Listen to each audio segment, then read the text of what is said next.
Hi friends, smart kitchen for യുയിലേക്ക് എല്ലാവർക്കും സ്വാഗതം. ഇന്നത്തെ റെസിപ്പി കുക്കർ ബിരിയാണിയാണ്. ബീഫ് കൊണ്ട് വളരെ പെട്ടെന്നും ടേസ്റ്റിയുമായിട്ടുള്ള കുക്കർ ബിരിയാണി എങ്ങനെ തയ്യാറാക്കാമെന്നാണ് കാണിക്കുന്നത്. ഞാൻ ഹസീന നാസർ. നിങ്ങൾക്ക് എൻ്റെ വീഡിയോ കണ്ടുകൊണ്ടിരിക്കുമ്പോൾ ഇഷ്ടപ്പെട്ടാലൊന്ന് ലൈക്ക് ചെയ്യാൻ മറക്കരുത്. അതുപോലെ ആദ്യമായിട്ട് കാണുന്ന കൂട്ടുകാരുണ്ടെങ്കിൽ ഒന്ന് സബ്സ്ക്രൈബ് ചെയ്ത് സപ്പോർട്ടും കൂടി ചെയ്യണേ. 300 ഗ്രാം ബീഫാണ് ഞാൻ ഇതിനായിട്ട് എടുത്തിരിക്കുന്നത്. അതൊരു ചെറിയ കുക്കറിലോട്ട് ഇട്ട് കൊടുക്കാം.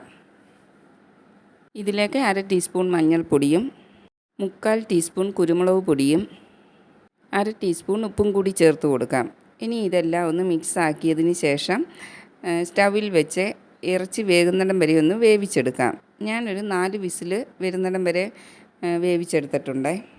ഇതിലേക്ക് ഒട്ടും തന്നെ വെള്ളം ചേർത്ത് കൊടുത്തിട്ടില്ല. ബീഫിലുള്ള വെള്ളം കൊണ്ടാണ് വെന്ത് വന്നിരിക്കുന്നത്. 4 വിസിലടിച്ചതിന് ശേഷം സ്റ്റൗ ഓഫ് ചെയ്ത് കൊടുത്തിരുന്നു. എയറെല്ലാം പോയ ശേഷം കുക്കർ തുറന്ന് നോക്കി. ഇറച്ചി നല്ല ആവശ്യമായ രീതിയിൽ വെന്ത് വന്നിട്ടുണ്ട്. ഒരു 90% ഇറച്ചി വെന്ത് വന്നാൽ മതി. ബാക്കി കുക്കറിൽ കിടന്ന് വെന്തുകൊള്ളും. ബീഫ് വേവിച്ചെടുത്ത ചെറിയ കുക്കർ മാറ്റിയിട്ട് 5 ലിറ്ററിൻ്റെ ഒരു കുക്കർ സ്റ്റൗവിൽ വെച്ച് കൊടുത്തിട്ടുണ്ട്. റൈസ് ദം ഇട്ടെടുക്കേണ്ടതുകൊണ്ടാണ് കുറച്ച് വലിയ കുക്കർ വെച്ച് കൊടുത്തിരിക്കുന്നത്. കുക്കറിലേക്ക് 3 ടേബിൾ സ്പൂൺ ഓയിൽ ഒഴിച്ച് കൊടുത്തിട്ടുണ്ട്. അതിലേക്ക് 2 വലിയ സവാള നീളത്തിൽ സ്ലൈസ് ആക്കിയത് ചേർത്ത് കൊടുക്കാം.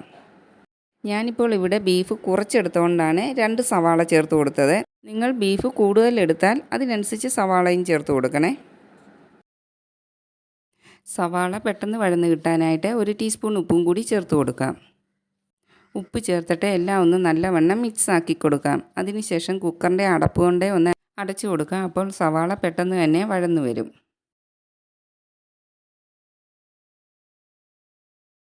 മൂന്നാല് മിനിറ്റിന് ശേഷം അടപ്പ് മാറ്റി ഇളക്കി കൊടുക്കാം. സവാള ഇപ്പം നല്ലവണ്ണം വഴന്ന് വന്നിട്ടുണ്ട്. നല്ല മൂത്ത് വരുവൊന്നും വേണ്ട, ഇതുപോലെ വഴന്ന് വന്നാൽ മതി. ഇതിലേക്ക് 1 ടീസ്പൂൺ ഇഞ്ചി വെളുത്തുള്ളി പേസ്റ്റും 4 പച്ചമുളക് മിക്സിയുടെ ജാറിലിട്ടൊന്ന് ക്രഷ് ചെയ്തതും കൂടി ചേർത്ത് കൊടുക്കാം. ഇഞ്ചി വെളുത്തുള്ളി പേസ്റ്റിൻ്റെയും പച്ചമുളകിൻ്റെയൊക്കെ പച്ച ടേസ്റ്റ് മാറുന്നിടം വരെ ഒന്ന് വഴറ്റിയെടുക്കാം. വഴന്ന് വന്ന സവാളയിലേക്ക് ഇനി കുറച്ച് പൊടികൾ ചേർത്ത് കൊടുക്കണം. പൊടികൾ ചേർത്ത് കൊടുത്തപ്പോൾ ഞാൻ മൊബൈൽ ഓണാക്കാൻ മറന്നു പോയായിരുന്നു. അതുകൊണ്ട് കറക്റ്റ് പൊടികളുടെ അളവുകളെല്ലാം ഞാൻ പറയാം. 1/2 ടീസ്പൂൺ മഞ്ഞൾപ്പൊടിയും 3 ടീസ്പൂൺ മല്ലിപ്പൊടിയും 1 ടീസ്പൂൺ കുരുമുളക് പൊടിയും 1 ടീസ്പൂൺ ഗരം മസാല പൊടിച്ചതും 3/4 ടീസ്പൂൺ മീറ്റ് മസാലയും ചേർത്ത് കൊടുത്തിട്ടുണ്ട്. ചേർത്ത് കൊടുത്ത പൊടികളുടെ എല്ലാം പച്ച ടേസ്റ്റ് മാറുന്നിടം വരെ ഒന്ന് വഴറ്റിയെടുക്കാം. പൊടികളെല്ലാം വഴന്ന് വന്നിട്ടുണ്ട്. ഇനി ഇതിലേക്ക് 2 മീഡിയം സൈസ് തക്കാളി അരിഞ്ഞതും കൂടി ചേർത്ത് കൊടുക്കാം.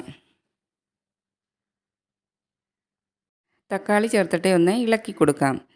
തക്കാളി ഒരു 2 മിനിറ്റ് ഇളക്കി കൊടുത്താൽ മതി. തക്കാളി വെന്ത് ഉടയുകയൊന്നും വേണ്ട.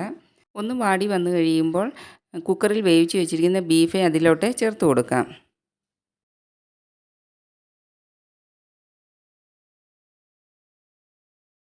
ഇതിലേക്ക് 1/4 കപ്പ് മല്ലിയിലയും 1/4 കപ്പ് പുതിന ഇലയും കൂടി ചേർത്ത് കൊടുക്കാം.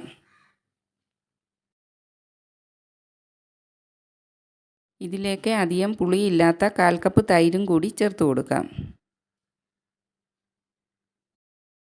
ഇതെല്ലാം നല്ലവണ്ണം ഒന്ന് മിക്സ് ആക്കി കൊടുക്കാം. കുക്കറിൽ വേവിച്ചെടുത്തപ്പോൾ ബീഫിൽ കുറച്ച് വെള്ളമുണ്ടായിരുന്നു. ഈ വെള്ളമെല്ലാം ഒന്ന് വറ്റി ബീഫെല്ലാം ഒന്ന് ഡ്രൈ ആയി കിട്ടുന്നിടം വരെ ചെറിയ തീയിൽ വെച്ചൊന്ന് വേവിച്ചെടുക്കണം. അതിനായിട്ട് വെയിറ്റ് ഇടാതെ കുക്കറിൻ്റെ അടപ്പ് കൊണ്ടൊന്ന് അടച്ചു കൊടുക്കാം. 3-4 മിനിറ്റ് കൊണ്ട് തന്നെ ബീഫിലുള്ള വെള്ളമെല്ലാം വറ്റി നല്ല ഡ്രൈ ആയി കിട്ടിയിട്ടുണ്ട്. ഇനിയും ബിരിയാണി ദമ്മിട്ടെടുക്കാം.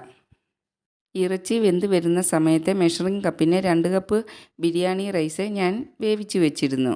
അതിൻ്റെ പകുതി ബീഫിൻ്റെ പുറത്തോട്ട് ഇട്ട് കൊടുക്കാം. പകുതി റൈസ് ഇട്ട് കൊടുത്ത ശേഷം തവിയുണ്ട ഒന്ന് ലെവലാക്കിയെടുക്കാം.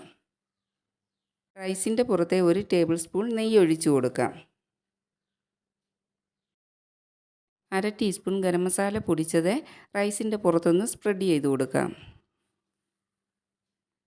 വറുത്ത് വെച്ചിരിക്കുന്ന സവാളയും മുന്തിരിയും കാഷ്യൂനട്ടും കുറച്ച് ചേർത്ത് കൊടുക്കാം.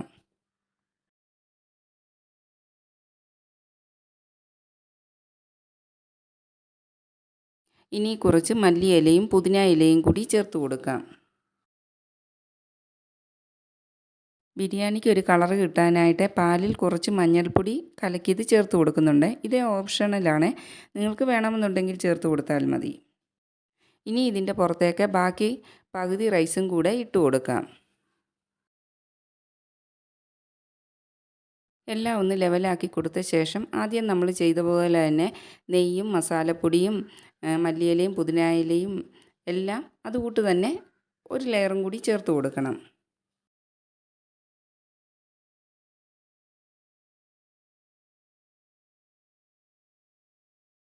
ബിരിയാണി എല്ലാം സെറ്റാക്കി എടുത്തിട്ടുണ്ട്. ഇനി ഇതൊന്ന് ദമ്മിട്ടെടുക്കണം. അതിനായിട്ട് കുക്കർ വെയിറ്റ് ഇടാതെ അടച്ചു കൊടുക്കാം. 10 മിനിറ്റ് ഏറ്റവും കുറഞ്ഞ ഫ്ലെയിമിൽ കുക്കർ വെച്ച് കൊടുക്കാം. ഇങ്ങനെ കുക്കർ വെച്ച് കൊടുക്കുമ്പോൾ ശ്രദ്ധിക്കേണ്ടത് വെയിറ്റ് ഇട്ട് കൊടുക്കരുത്. ഏറ്റവും കുറഞ്ഞ ഫ്ലെയിമിൽ 10 മിനിറ്റ് വെച്ചതിന് ശേഷം സ്റ്റൗ ഓഫ് ചെയ്ത് കൊടുത്തിട്ട് 10 മിനിറ്റും കൂടി കഴിഞ്ഞതിന് ശേഷമേ കുക്കർ തുറക്കാവൂ. നല്ല അടിപൊളി ടേസ്റ്റിലുള്ള ഒരു കുക്കർ ബിരിയാണി റെഡി ആയിട്ടുണ്ട്. ഇത് വളരെ പെട്ടെന്നും ടേസ്റ്റിയുമായിട്ട് നമുക്ക് തയ്യാറാക്കിയെടുക്കാൻ പറ്റും. ഈ നോമ്പുകാലത്തൊക്കെ നമുക്ക് ചുരുങ്ങിയ സമയം കൊണ്ട് തയ്യാറാക്കിയെടുക്കാൻ പറ്റുന്നതാണ്. കുട്ടികൾക്ക് ബിരിയാണിയൊക്കെ കഴിക്കണമെന്ന് പറയുമ്പോൾ പെട്ടെന്ന് നമുക്ക് ഈ രീതിയിൽ തയ്യാറാക്കിയെടുക്കാൻ പറ്റും. കുക്കറിലാണ് തയ്യാറാക്കുന്നതെങ്കിലും നമ്മൾ ചരുവത്തിലൊക്കെ വെക്കുന്ന പോലെ തന്നെ നല്ല പെർഫെക്റ്റ് ആയിട്ട് കിട്ടുകയും ചെയ്യും. നിങ്ങൾക്കെല്ലാവർക്കും ഇന്നത്തെ റെസിപ്പി ഇഷ്ടപ്പെട്ട് കാണുമെന്ന് വിചാരിക്കുന്നു. ഇഷ്ടപ്പെട്ടാൽ നിങ്ങളും ഇതുപോലൊന്ന് ട്രൈ ചെയ്ത് നോക്കുമല്ലോ. ഇനി മറ്റൊരു വീഡിയോയുമായിട്ട് വരുന്നിടം വരെ എല്ലാവർക്കും നല്ലത് മാത്രം വരട്ടെ എന്ന് പ്രാർത്ഥിക്കുന്നു. Thanks for watching.